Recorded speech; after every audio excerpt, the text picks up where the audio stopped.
vibe. Come let we lime, come let we vibe. Lime vibe. Oh, lime vibe.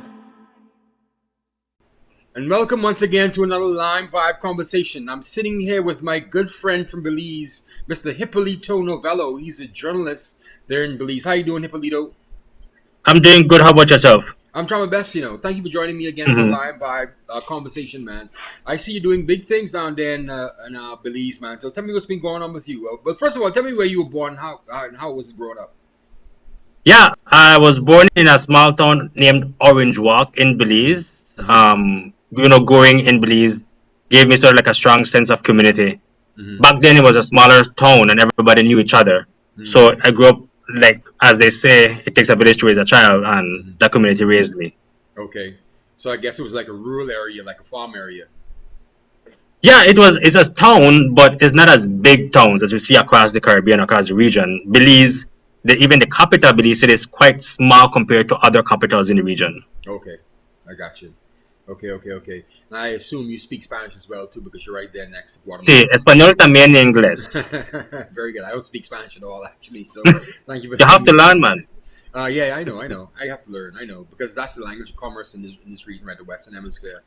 But I learned French when I was in school, so I really didn't take Spanish. I kicked myself every day I didn't learn Spanish.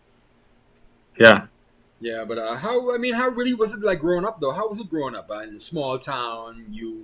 You focus on media. How was your parents? How was your parenting in your childhood growing up? Yeah, so it was about 9 of us, right? So we were a huge family even back then. 9 of us. I'm the youngest of the male, the third youngest of the entire family. So again, being a small town, everybody knew each other. We walked to school. The stores were like a stone's throw away from where we lived. And again, we knew we knew everybody's business in Orange Walk, right? We had education.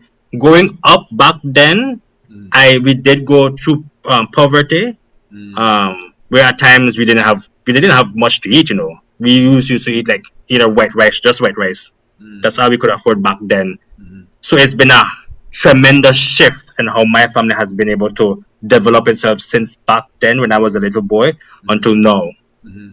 So what do you attribute that development to? I mean, how do you see your family? You say your whole family moved out of the poverty trap, or it was just one or two of you guys? What do you think transformed that?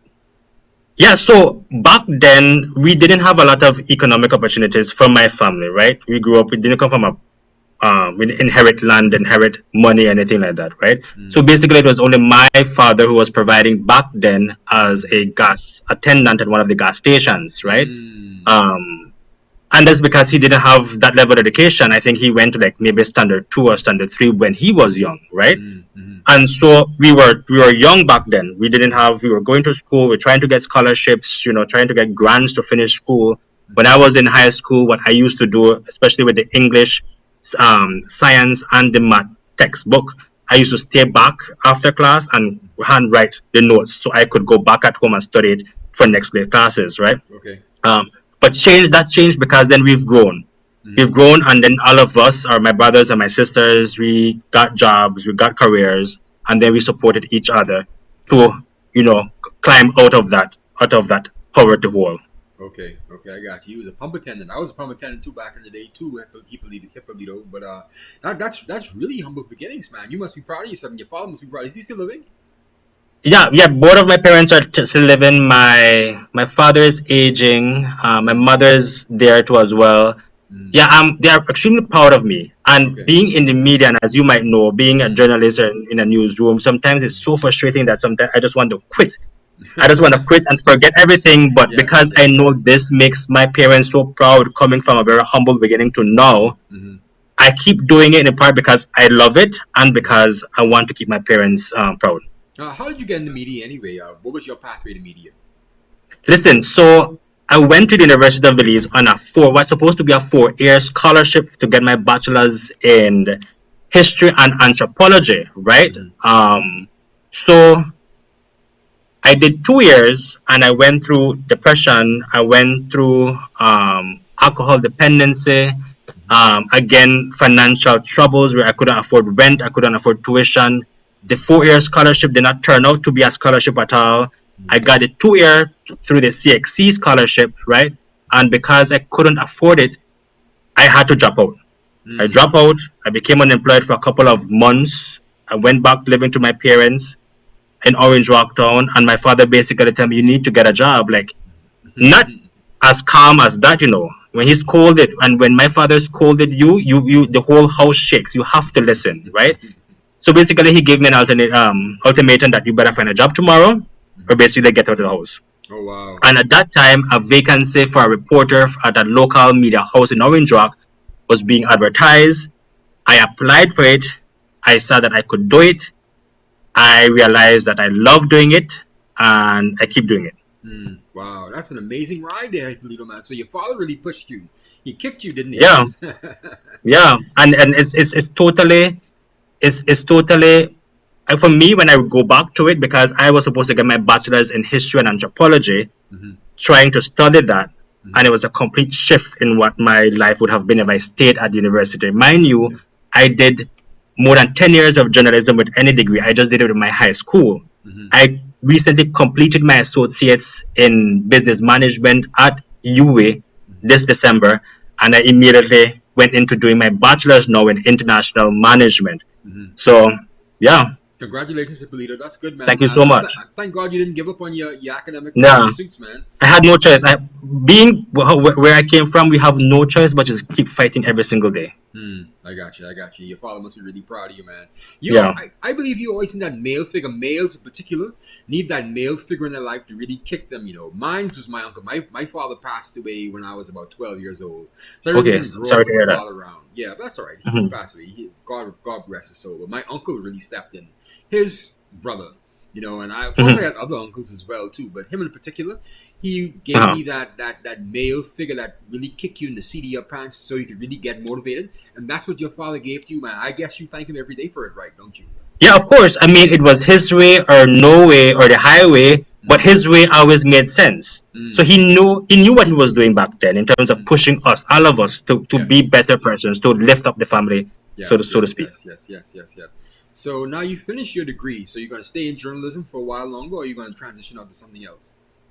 Well, I told my boss when I became the head of digital here at Greater Belize Media that I'm going to give her 5 years. The plan is I'm trying to finish my online degree with UA, my bachelor's, then at least try hunting down a scholarship so I could go abroad and get a master's in, I'm not sure if it's going to be in journalism or something else, but honestly, I want to go abroad and study now. Okay. You have your eyes on the United States or the United Yeah. Kingdom? Not necessarily the United States. I want to go to Taiwan and try one of their master's program there. Oh, Taiwan. Why Taiwan? Not the People's Republic of China? Yeah. Why them? No, Belize is one of the few remaining allies that Taiwan has. We recognize Taiwan sovereignty as an independent country, and because of that, we have a close relation with Taiwan. And one of the aspects of the relations is that United provides scholarships every single year to dozens of students to go study journalism, to go study medical degree and their law degree there over that side too as well. So that's one of the things I want to do. Okay, I guess you're going to learn Mandarin on the way too. Yes. They speak Mandarin or traditional Chinese? I'm not sure. I wouldn't be able to tell you either because I don't speak any. I guess you'll find it if you get this. I think you'll get it too, man, because everyone's been watching you over the region, man. Especially since you won your award with the Caribbean Broadcasting Union. How do you feel about that award, man? Listen, I was nominated for several of the awards, right? Especially including for best investigative for digital and best news item for digital. But I really wanted to win on this particular story with Hire. He's a disabled kid. The article name is "I am not disabled, I am disabled," meaning that because he is disabled, that he have challenges in his life that would let him, just go by the side. He used his challenges to become a hero for his community. He is a gold medalist. He was at the Qatar Games last year and he won 3 gold medalists in 3 of the meter dashes. And when you see the video of his colleagues at his school, welcoming him. It's awesome because it's pure love that they have for this child. It's just pure support that they have for this child. And his story, being with cerebral palsy and suffering partial paralysis, and episodes, he's a true inspiration actually. And I love that story in particular won that award. Oh, so you didn't win for that one though. So I mean, how do you feel about that? I mean, not winning for that particular story, did that really disappoint you, or you just happy with Which one you're talking about? the story about the disabled boy? You say you wanted to win the No, award. that story won for best news item Oh, because oh, I you framed did. it in a way that this is a person with a disability who's actually an athlete, and he went to the regional game and then won a gold medalist. So I sort of like told his story from the instance he began getting a fever when he was young, and how that fever then developed into his disability now. And even with that, he still managed to pull through and becoming one of the athletes for the school. And now what they're doing is that they're integrating him into the regular football teams because he's shown so much strength and so much Really, progress over there to play with the regular football team.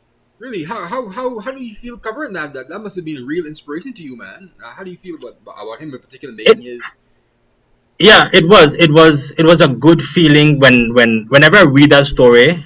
Even though I wrote it, I get a bit emotional because then what Hire shows is resilience. Mhm. What Hire shows is adaptation, right? So he is showing to Belize and now to the region that even though you have a disability, Mhm. that is, it doesn't supposed to keep you down. Mhm. And he showed that, and I just loved again the way his community just rallied around him and just loved him for being him and proving that he won't be restricted because of his disability. Oh wow, that's amazing, Hipolito. I'm gonna look out for that story too. What's the name of the title of the story? Its name, I am not disabled, I I am am disabled. disabled. Disabled. Okay. And what's the name of the Disabled. subject again? Yeah, it's sports. And the boy name is Higher. Higher. I can send Higher. you the link to your Yeah, send WhatsApp. me the link. Yeah, so I can share with my audience as well too. Yeah, higher. Oh, that's good, hmm man, Hipolito. So I mean, yeah, as you say, you work in digital media, though. I mean, is there a big difference between digital media and terrestrial broadcasting? Listen, so every day we have a newsroom meeting, the editorial meeting, as you may know, right? So I'm head of digital here at Channel 5. I'm the digital editor. Mm-hmm. And what we realize now is that the way people consume news is Mm-hmm. totally different from 10 years ago. Mm-hmm. In Belize in particular, people used to stay until like 6 o'clock in the evening to watch the news. An hour of news, basically a recap of what happened in the last 24 hours, all the big news, right? Mm-hmm. But now it's different. People want the news in real time, meaning they want it at their fingertips through their phones or tablets when they're working and they want to read an article on their desktop or laptop. They want the news then. Mm-hmm. So we have to format the news the way they want it, and then we have to create a strategic plan for each of the platforms because some of the users, they're using Instagram to get their news. Some of them are not using Instagram, but they're using Facebook or they're using X. Some of them are only using TikTok. Some of them are only using LinkedIn, right? So we have to try navigate through all that complexity of how users now consume news online and Wow. in different formats. Because some of Wow. them not only they don't want to read something, they want to be told. So they want reels, they want pictures, they want interactive. Yeah. See, they don't want to read something; they want to be told something. That's a good point there, Hipolito. Yeah, that's a good point, man. I Yes, guess that's a big yes. So difference between. they prefer. Go ahead, man. Yeah, I mean, like some of them would prefer to have an anchor or someone telling them, presenting the news to them rather than they reading it on Mm. a web page. And because for them, they could do other things meanwhile they're hearing you or seeing you and stuff like that. So it's and now with the introduction of AI, Mm-hmm. the way news is being written, the way news is being presented, told, and consumed is changing every single day and has completely changed since the last 10 years. Oh wow! Speaking of AI, how is AI really? What do you think the impact that AI is going to have on the media moving forward? Because I'm seeing a lot of fake news. Our Minister for Foreign Affairs just put out a notice uh, last week Thursday, and he said that we have to be wary of these online fake stories and these fake reports that are coming out right now. How's that impacting digital media now, Polito?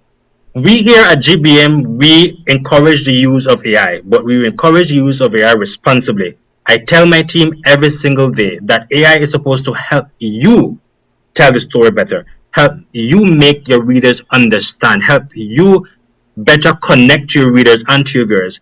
AI is not supposed to do your job Right, because right. AI can't interpret stuff like how human beings can interpret stuff, right? Yes, yes, yes, Um, yes. we are working on an AI guideline for the newsroom. I know a lot of newsroom across the country, I mean, across the world, they have AI guidelines, not only for the reporters, but for the editors and for the videographers as well. Mm-hmm. Um, but it's going to make an impact. And we have to stay ahead of the game in terms of how AI is being used because even citizen journalists or even news blogs on Facebook masquerading as actual media houses, Yes, they start using AI, yes. right? And they're not being careful with how they use AI because Right. AI would sometimes give you wrong information, would plug in a statement as it was a fact and it isn't, and they just run with it. And what I hate is that the Facebook users would then bash the entire media. Yes, all of us use here. Not that particular news blog, but Mm. every report in Belize is now dependent on AI based on what they read on one news blog. Some I remember telling some of my friends 2 weeks ago that AI in particular, traditional journalists like yourself and your team in Belize and Channel 5, and even myself in particular, right? Not particular, but specifically. But we are the last like wall between, the fake news and though you being bombarded with fake news and inundated with all these foolishness that's out there in the media and out there in the social media, right? We have the last wall of truth that you have to depend on. So without us, you would be bombarded with nonsense every day. So you have to treat us with a bit more respect, I think, you know, and then Yeah, and understand then that we have to vet this news and vet this content to bring it to you. We just don't bring it to you. We have to vet it and we have to make sure it is right and it's actually standard news. Go ahead, Hipolito. no, exactly. I was going to say to the last point you made in terms of vetting and confirming these news. In the years past, we had this thing that we had double confirmation. Now we have to sometimes make five confirmation because of the way how the internet spreads misinformation and disinformation so quickly that one source could lead to that misinformation across the country. So Wow. we have to like make five confirmation just to, and then when you confirm that nothing of it is fact. It's a non-story. It's AI Okay. written. It's AI generated. We wasted so many hours to try confirming this thing. It's Yes, ridiculous, and because we do it yes. every single day on a constant basis, and Mm, it's a challenge because then we could be spending our time investigating other story, producing yes. other story rather than battling AI and misinformation. I think that's a good segue into how we actually met, though. I think we met several years back when I was working with the Caribbean News Now, and I happened to Mhm. cover a story. I was starting out just in media. I used to do op-eds, but I didn't really do standard journalism back then. Mhm. And there was a story about the Guatemalan military that's building up on the Belize border. And I was like, wow, say, how's this happening and how's this not being covered? And come to find, it was an old story about 5 years ago before I actually reported on that. And someone gave me the misinformation presented to me as new news. And I thought it was new news. It was old news. Mhm. So, I mean, how is it now with all of this tension now with Guatemala and Belize? Has that really died down since that, or is it still like an issue? Yeah, so right now, so as you may know, both countries have agreed to settle the dispute via the International Court of Justice, the ICJ. So that's the case is there now. There was a development where I think Honduras wanted to or is trying to join the case because of the Zapadilla keys down south. They're also disputing that part that belongs to them. They say we say Mm, it belongs to Belize. In fact, all of Belize belongs to Belize. Um, but mm. that dispute is being managed by the International Court of Justice, and both countries, both Guatemala and Belize, agreed that whatever the outcome is, that both countries would respect it, and Right. hopefully we believe that Guatemala would respect it because in on here across the border on Belize's side, we believe we have a strong case. We do not believe that the court will rule against Belize in any shape or form, but Mm. I am not a psychic, so I can't tell the future. I got you. I got you. I understand. I understand. So I guess the tensions have pretty much died down now. There's no risk of any war between Belize and Guatemala. Oh no, I don't think there was ever any risk of any war. I mean, or even our prime minister has said it. I mean, Belize can even defend to go against war in with Guatemala. We don't have the capabilities. Yeah, We yeah, don't yeah. have that many soldiers. We don't have that many ammo. We don't have anything. We don't invest in military buildup. Mm, So that war isn't even in nobody's minds. It's not going to happen. It's too far fetched, I think. mm, Especially since both countries again have deferred the matter to the ICJ. mm. So, what do you feel about the situation now in Venezuela and Guyana? You think that's a similar situation, or well, of course, it's a lot more dire than what's going on in Belize and Guatemala, right? But the situation in Venezuela is starting to build up. Man, how do you feel about that, Hipolito? It's similar to Belize. It's where you have like a larger country claiming a smaller country. But in yeah, in both cases, like Guatemala is claiming I think half of Belize, the southernmost part of half of Belize. Mm, Venezuela is claiming the Essequibo region of Guyana. mm, Belize is part of CARICOM, and mm, CARICOM supports Guyana mm, in its pursuit of total independence when it comes to territorial mm, integrity. mm, It's worrisome when that was happening. When I believe some troops were being sent in the region by Venezuela.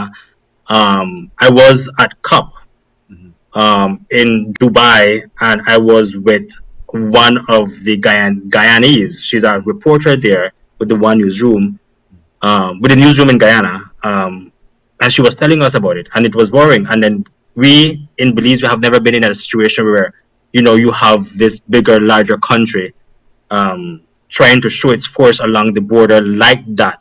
mm, I know we've reported in the past where Guatemala was sending troops along the border, but for us, it wasn't really that much of a threat, even though it should be considered a threat. For that situation, I couldn't imagine how she was feeling back then. mm. But it's serious. Like our prime minister has said, any territorial dispute should be handled by a legal statute. In this case, the ICJ. Yeah, yes, the ICJ should really play a bigger part in all of this.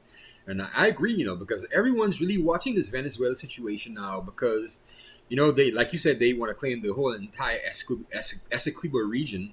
But that's an oil-rich region, isn't it? And then you have American companies Yes. now, like Exxon and Chevron. They want to come down. They want to invest in Guyana right now for the Guyanese oil. But now you have Maduro saying that we want that region because that's historically our region. I think that case goes back further than the Belize and Guatemala dispute, doesn't it? Right, and it goes back to when the British really apportioned British Guyana, and they cut it off, and they made sure that this was an agreement back in the 1860s, I think it was. I can't remember the exact date, but they made this agreement, and then Venezuela, the Bolivarian regime at that time, they agreed to the apportioning of Guyana. So how come they now, after they made this treaty back in the 1800s, how come they now come back and say, no, this is our region. We won this region for ourselves? That's really madness, Hipolito. And then Maduro released a crazy man. What's your take on Maduro in particular as a president? Okay, a couple of points. One, the colonial powers of the past, the colonialists, those countries, they left the rest of the world total mess Mm, with these land disputes. Total mess, honestly. mm, Um, and now the countries now have to deal with it, sort mm, of thing, right? Two, and as you mentioned, it goes way past beyond Belize's dispute with Guatemala or Guatemala's dispute with Belize. And the question is now, why now? Why all of a sudden Venezuela and Maduro they're asserting such claim over Guyana, especially in the Essequibo region? mm. And again, oil. I'll always have to do with oil. I Yes, mean, that's liquid gold. That's black gold, yes. right? And we've seen that Guyana is when it comes to the economy, the fastest growing for the past few years because of the oil boom that they have. Mm, So now critics, those who are studying the situation, they're saying, okay, this is what Maduro wants, right? mm, This is he wants the oil. He mm. wants more control of the oil. Mind you, Venezuela already has the largest reserve of oil, Yes, but he proven mismanaged it. oil. Maduro's mismanaged Yeah, it over the past several years. Yes, he has. Is it yeah, that's the pollution? critics. Yeah. That's what they say. I was in Venezuela earlier this month. I Really? went for the I went for the conference that they had. Mm, It was named the Voices of the New World, mm, where communicators, journalists, reporters, influencers from the global south gathered in Venezuela, mm, basically for media integrity, for freedom of the press. I did a story on that, and one of the things I pointed out in my story was that it's an irony that Venezuela would be holding this sort of conference about press freedom, about media sovereignty and media integrity, about fighting back the colonial powers and those countries that want to, inject themselves in other countries' politics. Because according to the Reporters Without Borders press index, Venezuela is at its low, right? So how does a country like that hold a press freedom conference? It's sort of ironic. That's hypocritical, isn't it? Right? So yeah, it's ironic, and yeah. So how? And I told one of the reporters that, I mean, it's ironic that they're having this, but they had a lot of countries, a lot of reporters that saw Maduro's point, that are very anti-West, anti-UK, anti-US stance there. So how is Venezuela though? I mean, what's the reports on the ground? What's your first initial take when you got off the plane, onto the tarmac, into the airport, and then into the city? What was your first take? Is it as much of a basket case as people are making it seem? Are the people peaceful? Are the people calm? Is the place dirty? I mean, is it falling down? Is it crumbling? What's your first take on Venezuela when you went there? So I'm going to be honest, right? So because of all of the images and videos and stuff I've seen in the past recent years, especially when there was the crisis and the hyperinflation there in Venezuela, I think there was a video I saw where you just had Venezuelan money all over the streets and people it was basically useless. People were making bags out of it and it was just crazy. So going to Venezuela for the first time now, I thought, we're going to see poverty all over the streets. I'm going to see a lot of homelessness, just rampant, crime and stuff like that. Mine only went to Caracas. And it's not like I explored the entire country. So just disclaimer that I didn't go all over the country and, go all into the little holes and stuff like that. Yeah. Venezuela does have better infrastructure than Belize, I'll tell you that. Okay. And it wasn't as bad as I imagined, or maybe I imagined the worst. Maybe I imagined the worst or expected the worst, but I didn't see the worst. Again, mind you, I didn't explore the entirety of Caracas. We did go from venue to venue. From what I saw beyond my window seat in the bus,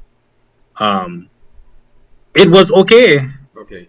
But you had the guided tour, right? like how you said. You had the guided tour. Yeah, we had a guided tour. We had persons with guide us, but it's not like we went to an impoverished community. I was telling one of the ambassadors here that, I didn't even see a stray dog in Caracas while we were driving around.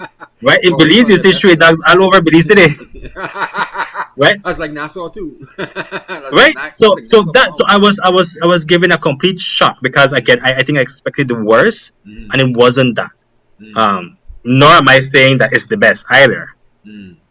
Because I've had some friends in Venezuela, they had to leave Venezuela because it was getting worse there. They came to Belize, worked for a while, then they move on to Mexico, where they are there now, because they say Venezuela just gone. Oh wow. So I mean, but that's a good assessment there, Hipolito, man. So I mean, did you want to go and visit the rest of the other the rest of the other parts of the country, or you just wanted to stay in Caracas for safety? I wanted, but then the amount of time, I mean, my boss would have given me the next 3 months to go explore whole of Venezuela, right? So, so I was there for about a couple of days, about a week or so, less than a week for the conference. We did some other tours. Went to a coffee making factory for shows that they produce coffee and stuff like that. We did a conference where we had the Speaker of the National Assembly give I will say a very powerful speech, which was very anti-US, anti-West. But the way he speaks is like you listen to this man and you want to believe everything he says because he says it with such conviction and passion, right? And his voice, the way he presents himself, he commands your attention and he gets your attention, right? Because one of the things that he said was that now, because of all of the sanctions, because of everything that they're doing to Venezuela, that they produce almost more than 90% of their own food, right? And I saw McDonald's there too as well, and I was like, okay, so that's funny, because I thought that the US, nothing with the US wanted to have anything with Venezuela, but again, we saw with other oil producing companies, like I think Exxon, that also has operations in Venezuela. I don't know. It was a complete. I guess that whole situation a complete So tell mess. me a bit But more about that, man, Hipolito, because people have the impression that all the American companies pulled out of Venezuela. So you saw an Exxon and a McDonald's. no, I saw McDonald's there, right? I have the video of it and on my phone, and I was reading an article recently where I think President Trump was trying to impose stronger sanctions on Venezuela, especially with companies that do business with Venezuela, like are them big U.S. oil producing company that still have operations in Venezuela. So the notion that all of American companies have pulled out of Venezuela, I don't think that's true, because I think the oil producing companies from the US still have operations in Venezuela. Wow, so it's just hypocrisy on the part of the United States. That's amazing because the image that they give us is that all these sanctions against Venezuelan officials and anyone doing business in Venezuela would be punished severely. You would think that there would be a mass exodus of all the U.S. companies inside Venezuela, but it hasn't been that. It always reminds me of the Cuban situation. We have right a little thunderstorm there, don't worry about that. It almost reminds you of the Cuban situation and the United States. And then all of a sudden now you have these frozen relations over the past, 40, 50 years. And then you come to find out after the September 11 attack, you had United States having ownership of Guantanamo Bay. I didn't know that. I didn't know they had Yes. Guantanamo Bay. So we're here fighting and struggling to keep, the embargo on Cuba. And I mean, all this time, and the United States has interest in Guantanamo Bay. And it's just like, why are we keeping this embargo against Cuba? I went to school in Florida and Miami, and I talked to a few of the descendants of the Cubans who came over in the Muriel boat lift, right? And they said that it's the actual Cubans in Miami that want to keep the embargo. So I mean, it's becoming a situation where why are we doing all this to poor people? Because only the people in Venezuela are suffering. Maduro is not suffering at all. That's like how Fidel Castro and his regime wasn't suffering at all. It's only the poor people in Venezuela. And now you have the United States not threatening, they're actually sending troops into the Southern Caribbean. How do you feel about that, man? Because that puts a risk on all of us right now, right? That the United States is sending all these troops in there. Yeah. So I've been because it's been full of like reportation of press was now in terms of development and what's happening there. Um, when I was in Venezuela, one of the reporters, actually an American he sees an investigative reporter who's now living in Russia. He had shared with me that there's the Monroe Doctrine, basically where the U.S. is saying back then, the U.S. is saying that there will be no further attempt by British colonial powers to interfere with the region in terms of Central America and South America and the Caribbean, right? Where they say, this is our region, basically. This is America, this is our region. The British can no longer come here, right? In terms of the show of force, because I think it's a show of force, a strategic show of force against the Maduro regime and against the drug trafficking. Mind you, Belize is also impacted by this international drug trafficking because narco planes, now we see narco boats traversing through Belize's waters. They go to Mexico and then the drugs are shipped to the US. Planes, we have a lot of drug planes crashes in Belize that originate from Southern America, but most of it were reported to be from Colombia. So I think it's a strategic show of force. I don't think it's a prelude to any military action. I was reading online that Congress have to give the authority approval for any military action. Maduro says that if the U.S. ever tries to, take military action against Venezuela, that the entire Latin America would stand up for Venezuela. I've been seeing some TikTok videos. So sarcastic comments where users are saying that if the U.S. believes that they will come in and take Maduro, if the U.S. believe that they will come in and take control of the oil reserve, if the U.S. believe that they will force, change in Venezuela, then they will support it, right? A very sarcastic comment kind of thing, because you would think that they would allow it, but yeah, it's a developing situation, and God knows how it will turn out. I guess you're following the news in both English and in Spanish, right? So, what is your tone? What is your take of the tone coming from the Maduro regime? If you've been following it closely, the tone from some of their speakers. I know you mentioned that when Yeah. you were over there, you listened to someone, you listened to one of the officials there, and he sounded very passionate. What's the tone? What's the underlying tone? So the Maduro regime is very defiant. He's said it before in interviews and in speeches that they will not allow US or any outside power to interfere in their electoral politics, or any politics or anything in their country. Mm-hmm. It's very anti-US, Mm-hmm. right? And he's very defiant. Mm-hmm. I think he, in one of his speeches recent years past, he dared, come and get me, come arrest me. We know that the US increases bounty to 50 million US dollars, right? When they did that, I was in Venezuela, right? And Maduro was expected to speak at the conference where I was and take some questions. He didn't appear, his Speaker of the National Assembly appeared, but he was on a community, I think, inaugurating some street or basketball, something or whatever kind of thing. But he says, the people are going to defend him. The people are going to stand up against the US if they ever try to go and take him, if they ever try to have any military action against Venezuela there. But Maduro is not one to give up. Maduro is not one who is going to just surrender. Yeah. He'll fight.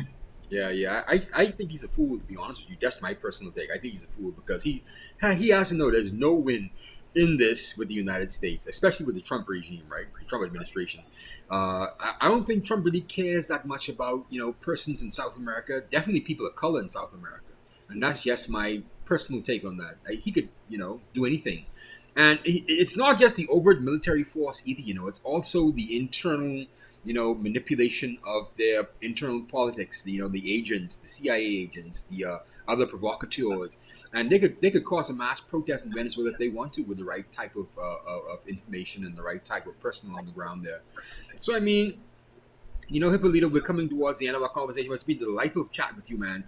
We didn't get to talk about your award, the actual award that you won from the Caribbean Broadcasting Union. How were you nominated for it, and how do you feel about winning the award? Yeah, so again, we were nominated for a couple of them. So I got the Best News Sports Story for Digital for the story I did with Hire. I got two special mention. I got one for my investigative piece for the Blue Bonds and Belize, and I got a Best News Story for Digital when it came to the story I did with Sea Cucumber and how that industry faces threats in Belize. I feel very excited. I still feel very excited. I mean, those were stories I did over a course of months. And it goes to show that here at GBM, we continue to produce excellent work, not only for the country, but for the region as well. That's good. You didn't tell me about the Blue Bond story. That sounds like an interesting story. That was an investigative piece, you say? Yeah, that was an investigative piece. I did that in collaboration or with support from the Earth Journalism Network. We did that over the course of a couple of months. Basically, is to see whether or not the government of Belize was putting fame or putting attention grabbing first, rather than consulting or properly consulting with fisher folks when it came to conservation or expanding the conservation zone where these communities rely on. I got you. One last question though, Hipolito. I mean, you mentioned that you do investigative journalism as well too, right? What's the difference between investigative journalism and standard journalism? Because everyone thinks that a journalist is an investigative journalist, and that's not necessarily the case, is it, right, Hipolito? No, that's not the case. I mean, you have some reporters or some journalists that all they do is surface reporting. They don't look at a deeper meaning to the story. They don't look at how they could create impact. They don't look at what a press release, maybe a 2-paragraph press release actually means. They don't go and try to figure out, okay, so if this is what the government is announcing, this means that this will impact this certain sector, or this means that this will impact this community, or these persons, or the vulnerable groups. So what we do, and true investigative reporter would then go and investigate, talk to everyone, and see how maybe a bill would affect them or not affect them, or if a contract is bloated, or if a contract is given to one of the minister's cronies, or a minister brother, or a minister or Minister fiance or sweetheart or what have you, right? So and then we have to put that, especially when it comes to public funds. I mean, these politicians, these elected representatives, answer to the public, and we are the voice of the public. We are the voice of the voiceless. That's what we do in terms of investigating these teams. I'm doing two now. I'm just gonna say I'm doing two investigations now. Okay. I see you use the term sweetheart as well. We use the term sweetheart in the Bahamas as well too, right? So it just goes to show you that the Commonwealth Caribbean, we're all similar in one way or the other, you know. We're all similar. Of course. And I'm sure so many ministers have sweetheart, and maybe more than one.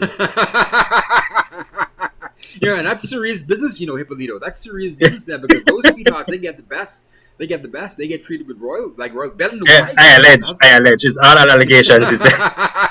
Allegedly. Sweetheart. Hipolito, has been a delightful chat with you this afternoon, man. Thank you so much. Any final thoughts you have? No, thank you so much for having me on here. It's always a pleasure talking to you. And I keep sending you those links, because even when I respond to you, I do read some of these links that you send me. Thank you so much, Hipolito. I really appreciate it, man. Thank you so much. Oh, well, that's good, man.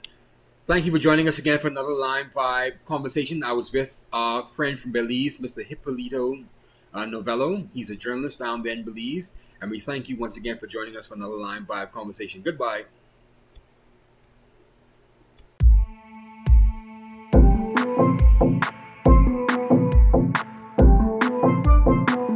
Lime vibe. Come let me lime. Come let me vibe. Lime vibe.